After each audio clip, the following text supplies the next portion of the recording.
और दोस्तों, आप देखना शुरू कर चुके हैं चंपारण उदय न्यूज। आज हम बात करेंगे बिहार की सियासत को लेकर, और बिहार की सियासत से के अंदर खाने से बहुत बड़ी खबर निकल कर आ रही है। वो खबर क्या है, इस पर हम चर्चा करेंगे। तो चलिए शुरू करते हैं। आरसीपी सिंह का नाम सुने होइएगा। वहीं आरसीपी सिंह जो कभी नीतीश कुमार के दाहिने बाह हुआ करते थे, जेडीयू के राष्ट्रीय अध्यक्ष हुआ करते थे और जेडीयू में नंबर 2 की हैसियत रखा करते थे। आपको ज्ञात होगा कि आरसीपी सिंह जेडीयू कोटे से केंद्र में मंत्री भी बने थे और कुछ समय बाद उनको मंत्री पद से भी हाथ धोना पड़ा था, क्योंकि राज्यसभा से जेडीयू से वो गए थे। और जेडीयू से जब राज्यसभा गए थे तो भारतीय जनता पार्टी ने जेडीयू के कहने पर, नीतीश कुमार के कहने पर उनको लौह एवं इस्पात मंत्री बनाया था।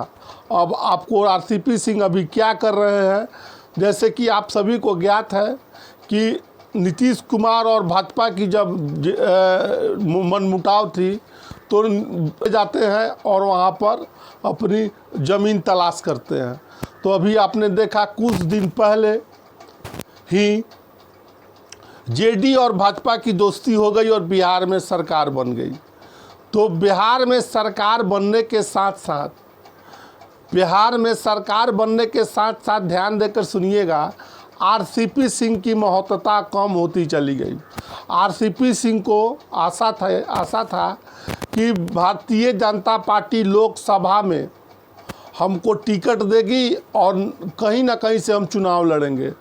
तो लोकसभा चुनाव में आरसीपी सिंह को टिकट नहीं मिला, तो भारतीय जनता पार्टी से उनको टिकट नहीं मिला। तो फिर आरसीपी सिंह को आस थी कि उन्हें राज्यसभा भेजा जाएगा, कि हम भारतीय जनता पार्टी के कोटे से हम राज्यसभा जाएंगे। तो ये भी संभव नहीं हो पाया। अब ऐसी चर्चा है कि आरसीपी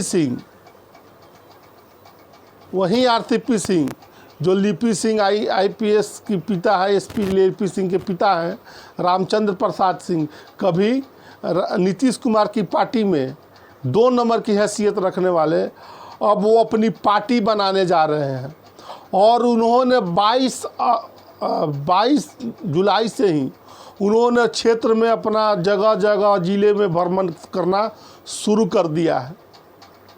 गोपालगंज, सिवान, मुजफ्फरपुर, दरभंगा, सहरसा, सुपौल, मोतिहारी, बहुत सारे जगहों पर वो घूम चुके हैं और ये इनकी यात्रा अभी जारी है। तो आरसीपी सिंह के साथ ऐसा क्यों हुआ है, इस पर भी थोड़ी हम चर्चा कर लेते हैं। आपको थोड़ी सी कड़ी समझनी होगी। आरसीपी सिंह बीजेपी से है और जेडीयू और बीजेपी के अभी बिहार में सरकार है, और नीतीश कुमार आरसीपी सिंह को पसंद नहीं करते हैं।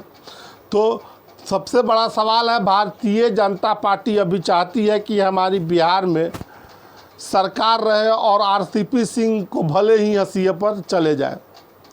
तो सबसे बड़ी बात यह है कि आरसीपी सिंह क्या करेंगे। तो अभी आपने कुछ दिन देखा होगा, पहले बिहार में प्रशांत किशोर भी पद यात्रा कर रहे हैं और पद यात्रा के साथ साथ वो लोगों को जागरूक करने का प्रयास भी कर रहे हैं। लेकिन उसी के तर्ज पर आरसीपी सिंह भी अब चाहते हैं कि बिहार में अपनी एक पार्टी लॉन्च करें। इसी के लिए उन्होंने देखे होइएगा कि वो अपनी यात्रा पर निकल चुके हैं, अपने बुद्धिजीवी और कार्यकर्ताओं से, वरिष्ठ लोगों से मिलकर लगातार इस विषय में चर्चा कर रहे हैं कि बिहार की राजनीति में क्या करना चाहिए।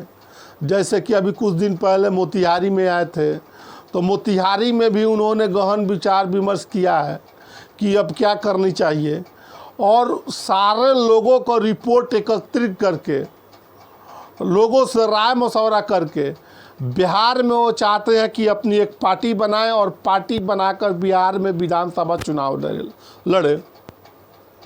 तो ये तो बिहार की पॉलिटिकल सोर्सेस से बहुत बड़ी खबर निकल कर आ रही थी, सोशल मीडिया पर भी ट्रेंड कर रहा था, सभी न्यूज़ चैनल चला रहे थे। तो हमने भी सोचा कि इस वीडियो में आपको जानकारी देनी चाहिए।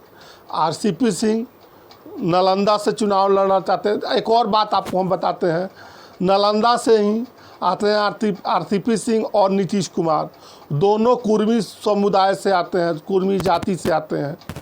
तो सबसे बड़ा सवाल है कि नीतीश कुमार के रहते हुए भाजपा क्या उनको, हालांकि अभी मंत्रिमंडल का विस्तार होने वाला है, भाजपा उनको मंत्री बनाएगी, ये देखने वाली बात होगी। लेकिन सारी चीज़ों से एक चीज़ छन कर बाहर आ रही है कि आरसीपी सिंह के साथ लगता है धोखा हो गया है, क्योंकि भारतीय जनता पार्टी में नीतीश कुमार के शामिल होने के बाद उनको भाव मिलना बंद हो गया है।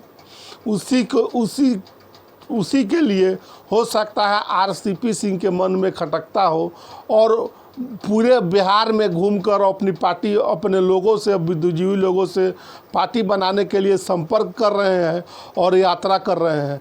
तो आने वाले समय में हो सकता है 2 अक्टूबर को प्रशांत किशोर की पार्टी लॉन्च होने वाली है, उसी के आगे पीछे हो सकता है आरसीपी सिंह की भी पार्टी लॉन्च हो जाए। तो बिहार की सियासत से जुड़ी ये बहुत बड़ी खबर निकल कर आ रही थी, तो हमने आपको बताना उचित समझा है। आप इस वीडियो के बारे में क्या सोचते हैं? कमेंट सेक्शन खुला हुआ है, कमेंट करके ज़रूर बताइएगा कि वीडियो कैसा लगा। मिलते हैं अगले वीडियो में नए क्लेवर के साथ, तब तक के लिए आप सभी को बहुत बहुत धन्यवाद। जय हिंद, जय बिहार, जय चंपारण।